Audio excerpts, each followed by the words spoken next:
Well, hello. I bet you wonder what I'm doing with my day today.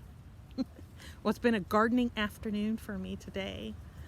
Yes, I've had a lot going on in the garden, and I can't really say that I'm in full swing yet, but yeah, we got stuff going on here. And so today what we're going to do is I got a couple more votes on what to do with the rose and the potato. And so we'll do that after we take a quick look at some of the new plants Quiet put in. So come on, let's get to it. These are some new tomatoes that Quiet picked up. Um, I don't even remember seeing the tag for these, so I'm not even really too sure what they are. I'll ask him what they were.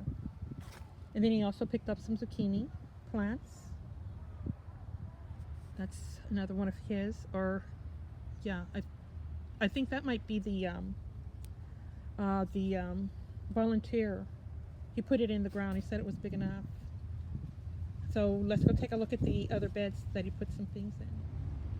Okay, these are store-bought zucchinis, and Pretty Kitty is checking things out. We've got things pretty well mulched. This is the little gourd that I started, the only one that came up so far. And these are the little zucchinis that I had started. He didn't keep the marker as to who is who. So there's red, green, and yellow zucchinis all mixed in here somewhere. There's the peppermint and the spearmint. We never look at that very much. And look at that. That's my sage that I've had out for a while. Okay. Here's an up-close look. As you can see, those potatoes are growing really fast. They gotta come out. And I'm beginning to think this is really gonna be something here. Let's look at this other one down here at the bottom real close. I think that might too. I think we're gonna get a rose here, you guys. Yeah. And this is the cherry Moya.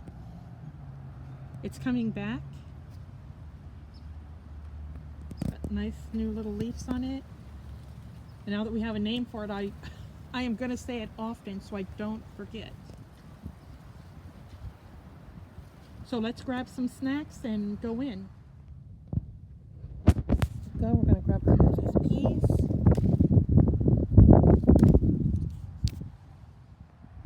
Ah, that'll be good for a snack too. Got me a strawberry. Oh, there's another one over here. Oh wow, isn't that juicy? Come on, let's go into the computer and get our work done here. Here's a quick look at my snack. This is the loquat jelly. I put it on a biscuit. That's like a dinner roll, yeah. And chai tea to go with it. I just like to eat my peas raw sometimes when they're like this. Just eat them raw. As you can tell, I've already been partaking. So let's check out the comments. Okay, the first vote we have is from William Coleman's Garden Allotment. And he says, I'm just catching up, Patricia. Roses can be unpredictable when moving them. However, if they are in a pot, then the roots are too. It would be neat if you could keep them both, but I think you should probably focus on the rose. After all, the spud was there initially to help the rose grow. Thanks, Patricia, and thank you so much for your vote. The next channel that voted is A Little Dirt Never Hurt. And he says, how did I miss an episode? Darn it. Sorry, friend. I am with Babette. My fear would be that the harvest of spuds would hurt the roots of the rose. I'd give that little spud its own home. Have a great week. Thank you very much for your vote. On to the next one. Here's the next channel that gave a comment.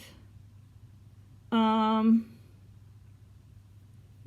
Trong Ninja, and I am very sorry because I am very for sure I mispronounced your name.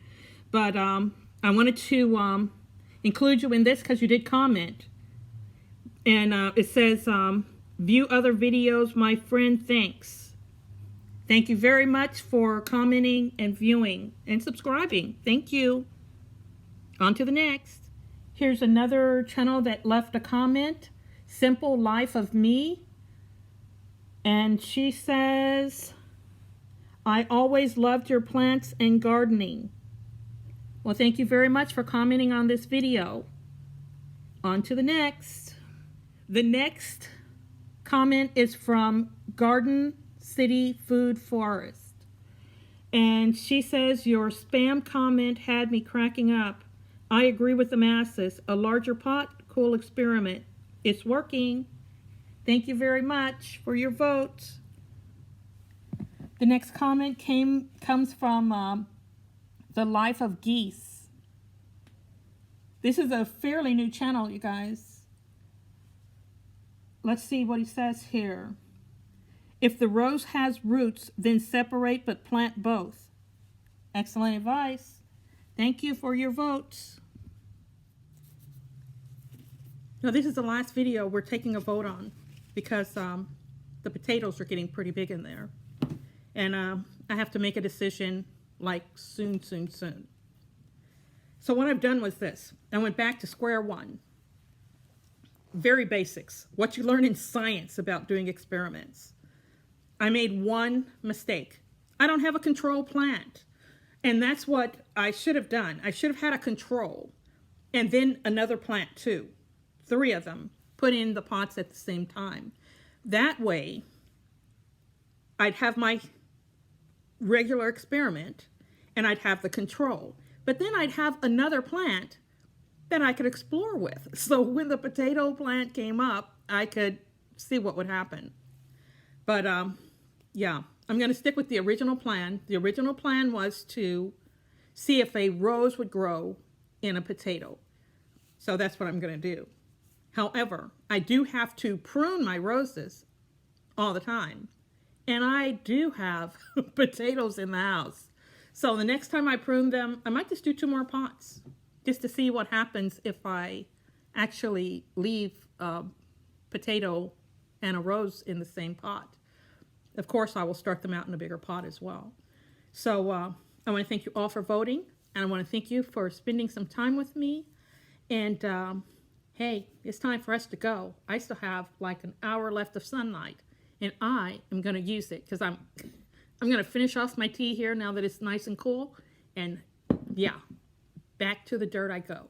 So until next time, I'm going to say bye-bye for now. Bye.